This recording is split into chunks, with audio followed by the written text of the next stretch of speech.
my friend. Bilang pasasalamat sa tulong nyo, sa efforts nyo, para sa mga magulang na hindi sumusuko, mga magulang nyo, ang title niya ay Walang Bato.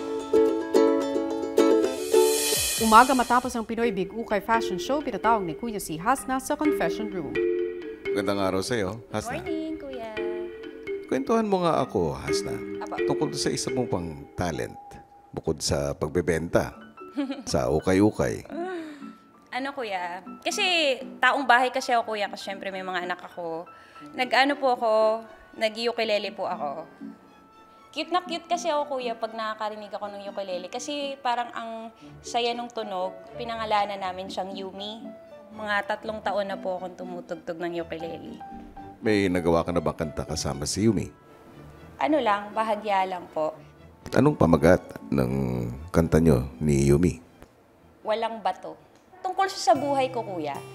Para siya sa iniwan, tapos bumangon. Para rin po siya sa magulang na single. Para rin siya, Kuya, sa yung parang nawawala na ng inspirasyon. Hasna, Aba, bibigyan kita ng pagkakataon para maibahagi ang kanta na ito sa mga housemates mo. makikita ko po si Yumi. Gusto mo ba yun? Opo! Miss na miss ko na siya, Kuya, kasi araw-araw ko po yung hinahawakan. Saka syempre, yung mga anak ko po, laging hinahawakan yun. Puro magagandang alaala lang, Kuya, yung dala ng ukulele na yun. Kaya masaya. O, sige. O, kunin mo na si Yumi sa storage room. Sige po, Kuya. Thank you. Pagbalik ni Hasna sa mga kasama, Meet my friend. Bilang pasasalamat sa tulong nyo, sa efforts nyo, para sa mga magulang na hindi sumusuko, mga magulang nyo, ang title niya ay Walang Bato. Ang langit ng bituin, ngunit sa'kin nakatingin. Aalala mo pa ba ng alayan mo ko ng singsing?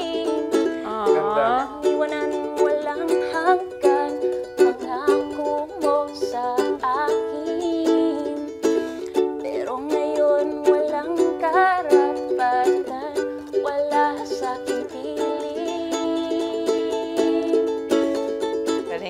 Insan gusto ko nang bumigay, bumitaw, at ang gumabay.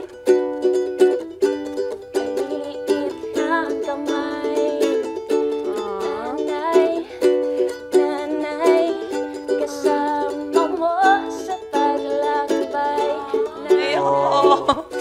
Nanay, mahal kita habang buhay.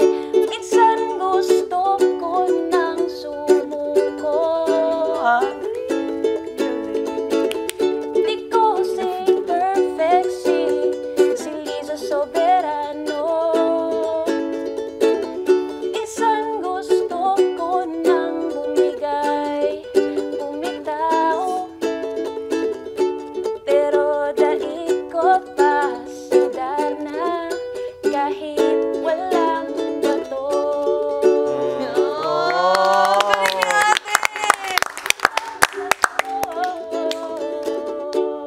Wow!